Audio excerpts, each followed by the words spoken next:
Welcome back. We have seen that Moses had true intimacy with Yahweh, and that Yahweh spoke to Moses face to face, as a man speaks to his friend. We've also seen that it was Yahweh who initiated this relationship. Yahweh attracted Moses' attention through a bush that was on fire, but that was not consumed. We will conclude the consideration of Moses' relationship with Yahweh by considering the remainder of that initial encounter. After Yahweh had told Moses to take off his sandals, he then introduced himself as the God of Abraham, Isaac, and Jacob.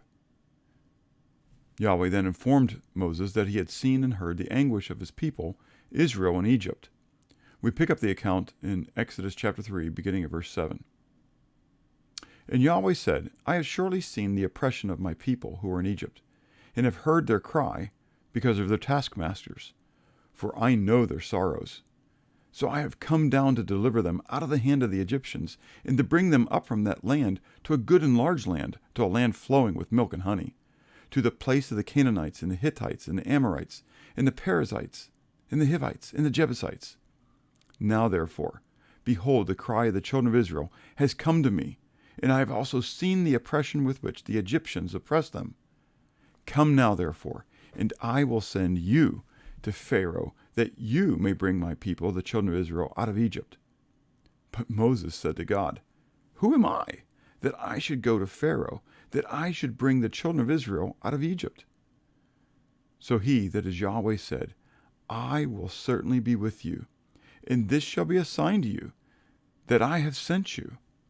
When you have brought the people out of Egypt, you shall serve God on this mountain.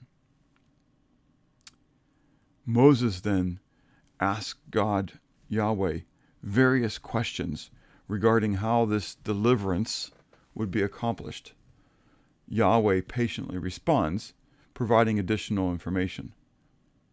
But Moses then becomes emboldened in his conversation with the God of the universe. We pick up the conversation in Exodus chapter 4, beginning at verse 10. Then Moses said to Yahweh, O my Lord, I am not eloquent, neither before nor since you have spoken to your servant, but I am slow of speech and slow of tongue. So Yahweh said to him, Who has made man's mouth? Or who makes the mute, the deaf, the seeing, or the blind? Have not I, Yahweh? Now therefore, go, and I will be with your mouth, and teach you what you shall say. But he, that is Moses, said, O my Lord, please send by the hand of whomsoever else you may send. So the anger of Yahweh was kindled against Moses, and he said, Is not Aaron the Levite your brother? I know that he can speak well. And look, he is also coming out to meet you. When he sees you, he will be glad in his heart. Now you shall speak to him, and put the words in his mouth, and I will be with your mouth, and with his mouth, and I will teach you what you shall do. So he shall be your spokesman to the people, and he himself shall be as a mouth for you, and you shall be to him as God. And you shall take this rod in your hand, with which you shall do the signs. So Moses went and returned to Jethro his father-in-law, and said to him, Please let me go and return to my brethren, who are in Egypt, and see whether they are still alive. And Jethro said to Moses, Go in peace. There is a fine line between presenting one's case and disrespecting an authority. The same holds true in our relationship with God. Because of the grace of God, we tend sometimes to become complacent and potentially disrespectful in our attitude toward God, just as Moses did.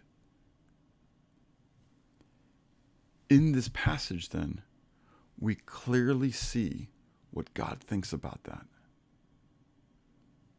Remember again Jesus' teaching on the model prayer. Our Father in heaven, hallowed be your name. Your kingdom come. Your will be done on earth as it is in heaven. Our reverence will be displayed in our obedience to his will.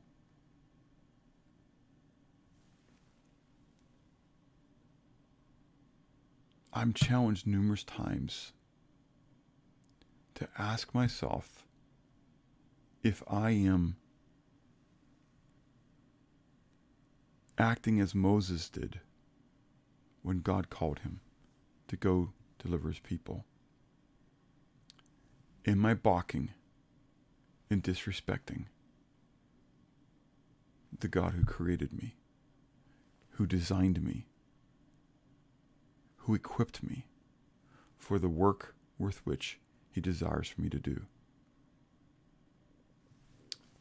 As you pray, remember to whom you are speaking. Listen for his voice, and then obey what he calls you to do. Pray and have a blessed day.